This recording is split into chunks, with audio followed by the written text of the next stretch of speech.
It should be fully risen now. It's about 3 hours after we started this. You'll see that's looking like bread is supposed to. Well, like bread is supposed to at this stage. So we're going to flour a little bit around the edge here so that we can get it out a little bit more easily. The rest of the flour can go on the board. I'm going to get this a little mobile.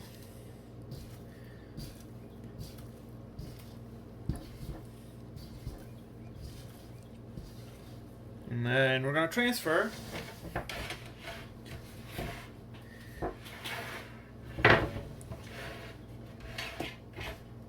onto our board here. Oh, don't go on the table. We're going to do one more of these stretch and fold deals. You can see there's like gas building up inside. That's where all of that fluffy internal structure is going to come from.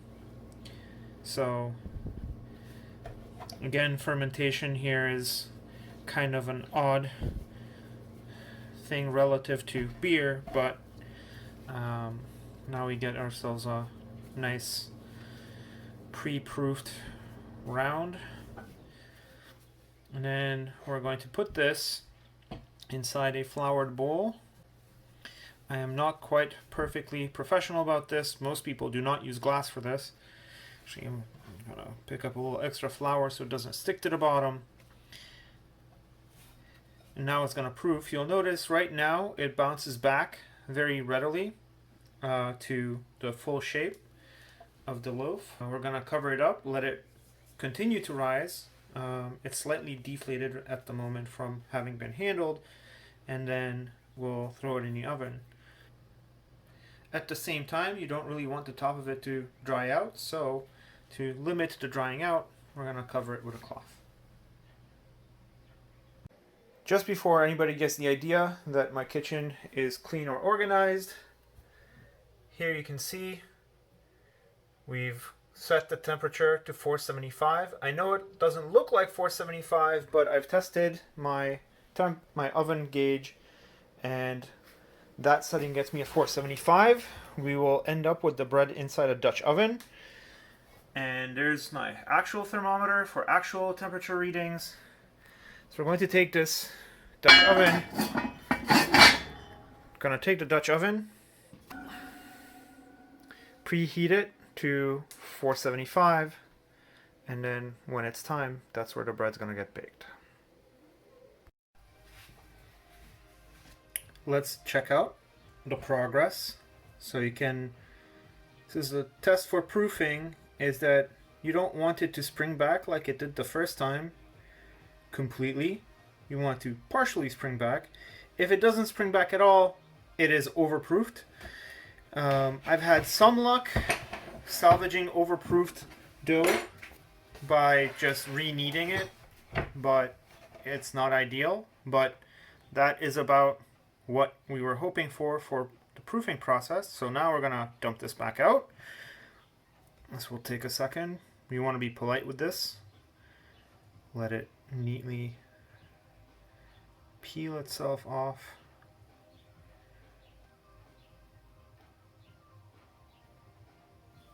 It's very satisfying. Now you may remember that I folded it underneath and put it down that way, so there are actually nearly invisible creases on the surface. There are some people who will slice the tops of their bread to allow steam to escape. So let's look at the oven. Here goes nothing.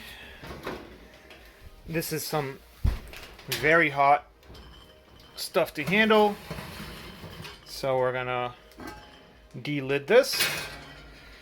And I have doubts I'll be able to get this on camera, but I'll show you what comes out next. So, as carefully as possible, I put the dough inside the Dutch oven. Probably shouldn't have left the oven mitt on a hot surface, but it's actually not too hot, so we're gonna put the lid back on, push this back inside. So now that it's in the oven, we're going to give it a good 30 minutes of bake time with the lid on. That way it's going to retain the steam for a time being, and then for the last 15-20 minutes we'll have the lid off. We are at about half an hour in, and my alarm just went off. So we're gonna go ahead and reach into the oven and move that lid.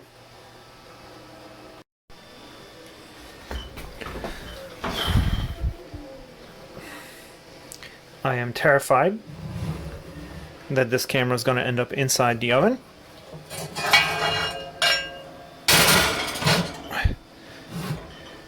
You can see I managed to burn the Muppet on the heating coil. You can kind of see the bread is coming along pretty good. Moment of truth. We are another 15 or so minutes in, and you can see that bread is getting pretty brown. We're gonna do this temperature testing. I'm not gonna put my phone all that close to the thermometer because I'm afraid the phone will melt. But that temperature is past 210. So this bread is probably done. Let's look at the thermometer as it comes out. You can see that there's a tiny bit of muck on it, but it actually looks pretty good. So this bread is probably done. Now, with a one-person crew here, I'm not going to be able to show you the bread coming out of the oven, but believe me, it's fun.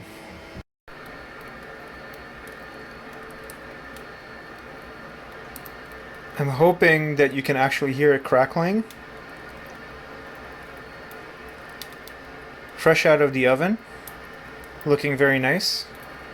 I'm going to try to find a rack or elevate it or invert it so it has more surface area to cool. More surface area exposed, the better for this cooling process. It's still definitely losing a bit of moisture at this point, so that's part of the process.